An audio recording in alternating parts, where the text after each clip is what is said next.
So let's just make an assumption that this is true right now. Why do you think that they're not telling us, that our government doesn't tell us? What's your best Well, thought? let me put it into what you do.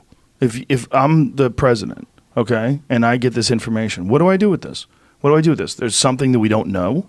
There's something we don't understand. There's something that came from another world. We got it tucked away in the mountains.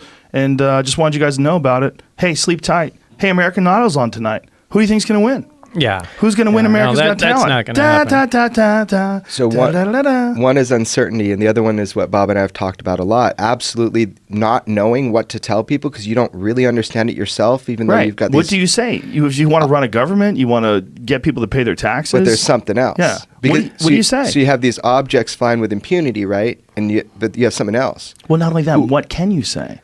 Like, how much do you really know? I think it's mainly the technology. They just want to keep the technology secret because military. If there's, whoever gets this wins, dude. They win. You control you literally become invincible once you master the technology. You cannot penetrate a field like that. So imagine I know it's all science fiction, but science fiction turns into science fact. If you have real force fields around aircraft and battleships, you win. You win. You can force your will upon anybody. And like I said, there's so much more to the story. When I was first there were Russian scientists at S4.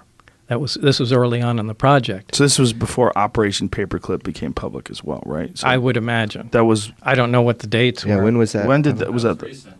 98, I think. 98. Yeah. Yeah, I don't know the dates on it. So it's roughly 10 years later, Operation Paperclip becomes Freedom of Information Act. We're talking about Russia, not Germany. He's talking about Russian scientists. Yeah, but I mean, Russian scientists, a lot of them came from Germany. A lot of those rocket scientists that work with NASA, they all came from Nazi scientists. Got it. So some Russians got some of them. I just know at some point there was intense cooperation with Russia. I mean, even exchanging some ideas on nuclear weapons and EMP tests and stuff like things we would never have discussed with them. But at the same time, it was in the late 80s.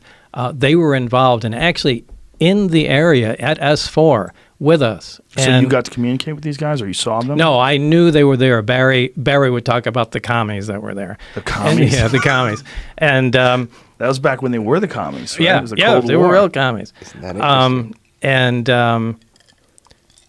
At some point, it wasn't our group, but at some point, there was a big discovery made. And this did not happen when I was there. It happened in between my trips to there. And after that, apparently, they decided it was just too cool to share with anybody, and the Russians were never allowed back on the base after that. But you don't know what that discovery was? No.